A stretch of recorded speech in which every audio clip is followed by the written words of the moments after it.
Alright, at nandito po tayo ngayon sa National Capital Region Police Office Camp Bagong Diwa, Bicutan, Taguig City para sa command visit and bida validation ng ating Ironman General. At syempre, nandito rin at kasama natin ang ating DILG Undersecretary for Plans, Public Affairs and Communications na si Attorney Margarita N. Gutierrez, na talaga namang napakasipag at sa ngiti pa lang ay mapapawaw ka talaga. Napapangiti mo ang aking puso. Di mapigil ang bukso. O diba, napakaswerte ni Coach Dennis para tayong nakaharap sa isang Miss Universe. O kita niyo naman. At syempre sinalubong ang ating USEC ni Police Brigadier General Jose Melencio C. Nartates Jr., ang ating Acting Regional Director ng NCRPO, at ipinakilala ni Sir isa-isa ang napakatikas at masisipag nating officers ng Team NCRPO na talaga namang sumusuporta sa ating Buhay Ingatan Drogay Ayawan program ng ating DILG or SILG, Sir Benjamin Abalos. At ng pagdating ng ating Ironman General, Police Lieutenant General Rodel O. Sermonia, syempre kasama niya ang ating snapping DRDA ng NCRPO, Police Brigadier General Reynaldo M. Tamundong. So mapapansin ninyo, no? So i-flex na rin natin itong nagagandahang mga PNP dancers ng NCRPO. So sila po pala yung pumalit sa atin. Talaga namang nagbibigay ng kasiyahan at entertainment and welcome dance sa mga bisita natin dito, no?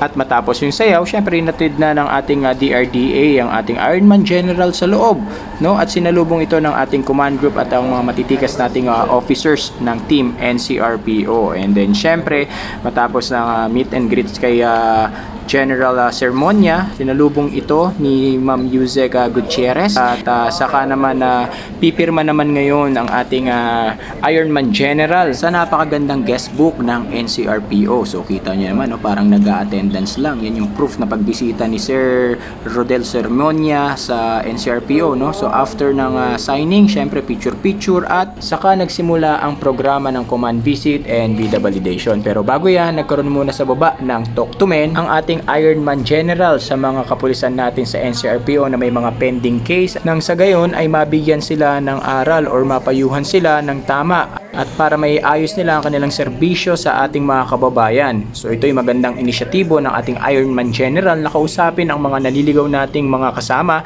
at maging maayos ulit ang ating organization, at upang maibalik natin ang tiwala ng ating mga kababayan sa ating kapulisan. So saludo po kami sa iyo, Sir Rodel Sermonia, sa iyong inisyatibo na ginagawa para sa ating kapulisan at ating mga kababayan. At nang matapos ang talk to men, nagkaroon nga pala tayo dito ng partnership signing with ACCPI, National Conveners and Regional District Advocacy Support Groups and Force Multipliers, na talaga ng mga tumutulong sa ating organization at sa ating mga kababayan sa pagpapatupad ng katahimikan at pagbibigay ng tulong na kinakailangan sa ating mga kababayan. So kita nyo, andyan din si Sir Wilbert Tolentino, and then syempre nandyan din si Ma'am Gemma Soto. At sinundan pala ito ng press briefing, no? Nabigyan ng pagkakataon yung ating media friends na makapagtanong sa ating Team NCRPO at sa ating mga guest na nasa harapan, no? Sa mga issues, concerns and accomplishments ng ating organization. At nang matapos ang press briefing, saka po sinimula ng bida validation na pinangunahan naman po ni Police Brigadier General Nartates Jr., ang ating Regional Director, kasama mga officers ng Team NCRPO. So ito nga palang bida validation natin is para malaman kung ano-ano pa ang mga